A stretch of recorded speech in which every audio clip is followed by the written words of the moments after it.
right, good morning, family. It's Tasha MamabearPrepping. You already know what time it is. Get your drink, pull up, whatever it is you're sipping on, and let's get into it. So, I want to talk about, the gloom and doom, and unfortunately, there's hard times about to hit us, hard times coming. To be honest, we've been dealing with hard times, but I'm talking about some upscaled, okay? And I think that there's about to be a rude awakening for a lot of people that haven't dealt with war and the things that happen when war comes to our doorstep, right? A lot of people will be like, we just had a war for 20 years with Afghanistan, but that wasn't a world war. Like, if this goes down, this is World War III, okay? You have big time hitters playing in this and engaging and helping each other, to include allies, big hitter allies as well. And so who knows how this trickles down and who this affects. It's going to affect multiple countries. That's why they call it a world war, you guys, okay? So what I want to talk about is what to expect, what's happening around us, my normal thing, right? What am I seeing? What do I think is going to happen? And then how to prepare for this. In my opinion, you guys, acts of war have already happened, right? We went through this phase just like we did a while ago, where there was a lot of talking back and forth, and, sanctions were started, and, there was just this whole back and forth, going back and forth, but it was mostly just smoke and talk and just really nothing, right?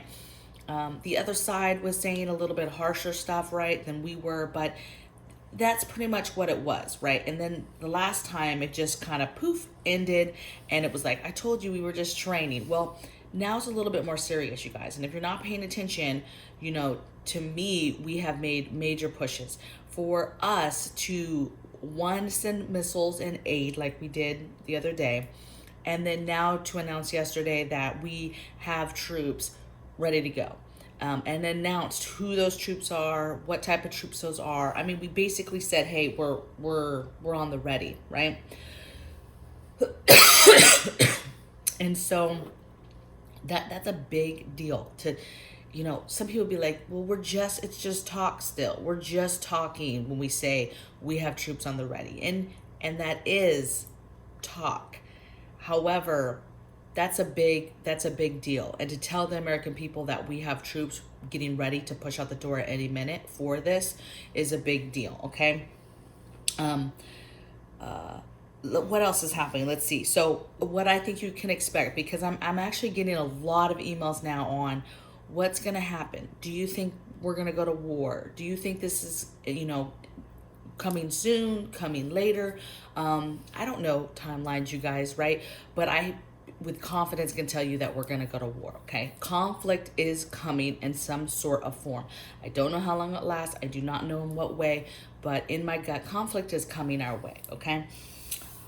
So I'm preparing my family for that. What's some stuff that you can expect when war happens, Concerns and issues with our food, concerns and issues with gas, any kind of fuels, any kind of preparedness items, right?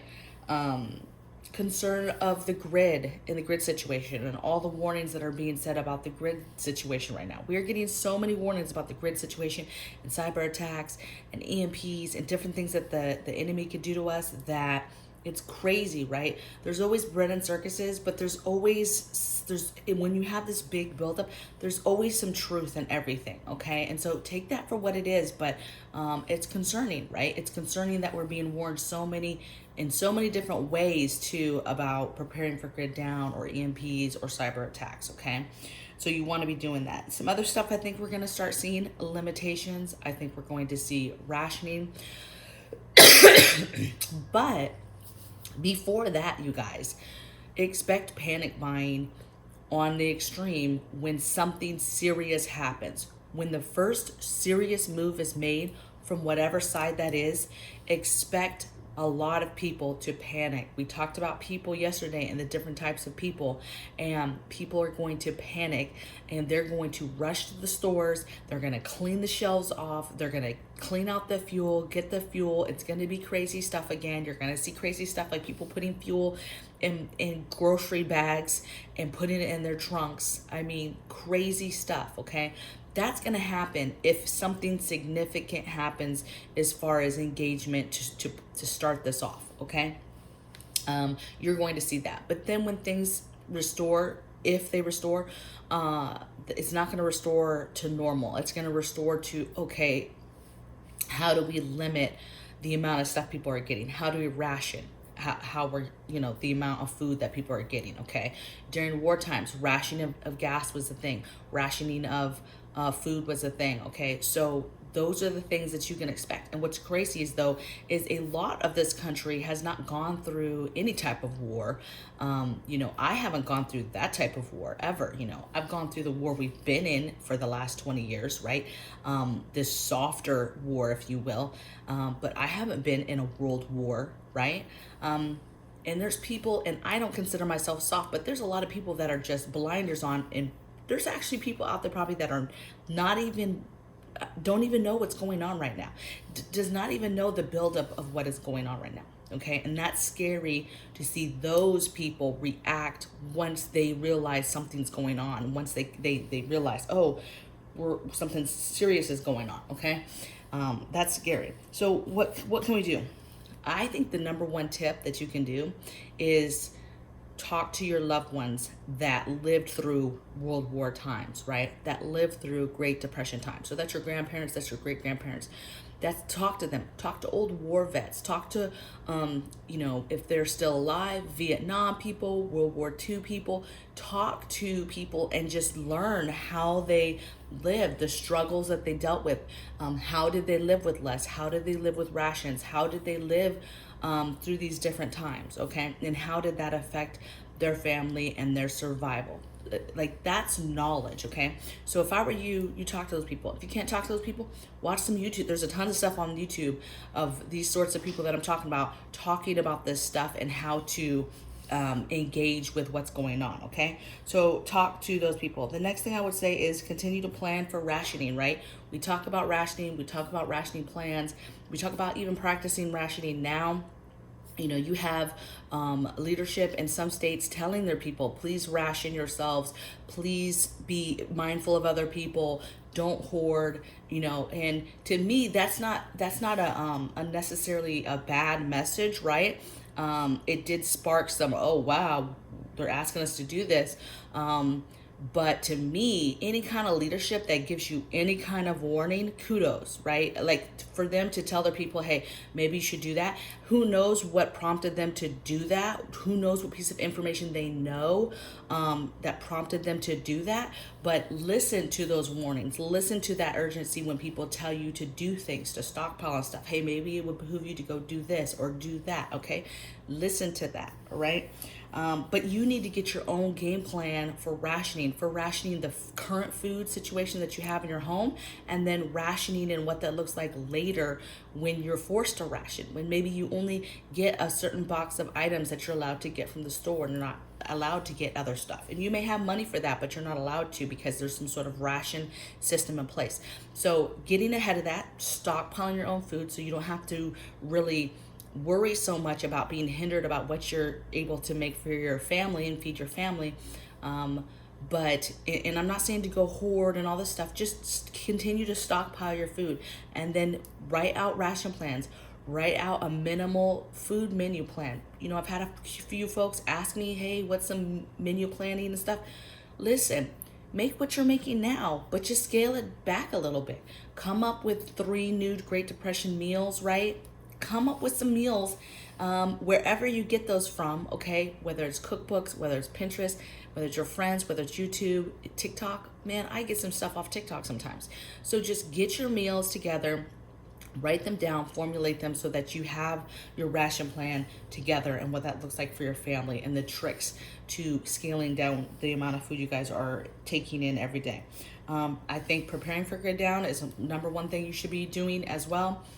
And I think that you're concentrating on food, water, meds, heat. And I'm saying heat because the majority of the country right now is winter time, is dealing with storms, and heat is a big deal, right? It's very hard to get warm, okay?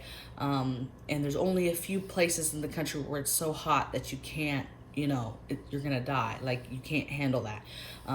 But heat is a huge, huge thing, okay, especially right now. So water, concentrate, water, food, meds, medical supplies, meds, and your heating options, all right? Grid down. Prepare for that. Stack your fuels. I think that's another big one. Fuels for everything. Your batteries, your gas for different things, for generators, your solar stuff, your butane, your propanes, your other jet fuels, all the fuels that you need for different things. Start stockpile that. If you have a place, like we just got here, so now we have the opportunity to start stacking some propane and gas. So we're gonna do that, but do what you can for your space, okay? There's a lot you can still do for an apartment, okay? You can safely get a buddy heater, and you can safely store propane, those little 1 pound propane bottles, if you have an apartment, okay? I know this says a lot, but remember the other thing that you do when all this is happening is just keep your head on a swivel. Keep your eyes open, continue to pay attention, because in the meantime, you still have North Korea firing off missiles, talking about they're doing all their tests still on their missiles. This is in the background while all this other stuff is going on. You still have China that has the H fever going crazy in their place. You still have all this variant stuff, sub-variants now, all this craziness still happening. And in my opinion, what's bad about that right there, you guys, is that everybody's kind of, and even myself at the point where I'm like, who cares? I'm so over this, right? But don't get complacent, because that's when they can hit us with something else a lot bigger, like H fever or pox or whatever, okay? So keep your head on a swivel with that. What else is happening around the world? Severe winter storms, the East Coast is about to get slammed. Prayers for the East Coast for that storm that's about to come, today and tomorrow. Prayers for the states before those eastern states that are getting slammed right now with that storm, okay? That went across the country. So prayers for everybody that is dealing with heavy snow, heavy ice. It's super, super cold. Remember your tricks and tips for staying warm. Just prayers for all of you guys that you stay safe, okay, and stay warm, all right? Let's see. What else is going on? Warnings about rationing food, crazy grid down warnings that are going on. There's something else that I wanted to, there's just all this extra stuff on the side that is happening. And so don't just look at one thing, right? Since this is amping up, right? And it's just like Russia, Ukraine. That's what everybody's talking about. And mind you, that's important. But we still have China just waiting to pounce on Taiwan, right? And we just have all these other things that are going on in the background that we should be concerned with. And there's a lot of emphasis on this, as it should, you guys, because we've made serious acts of war, if you will.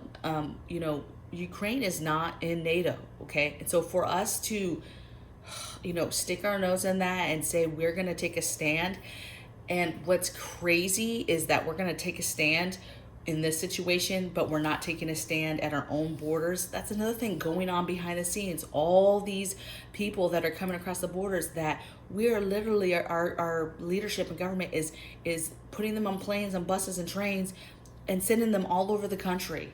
And it's crazy because, they're saying they're checking them, but they're letting people through that have, criminal backgrounds. And there's not a lot of checks and balances past that. And then they're just in the wind.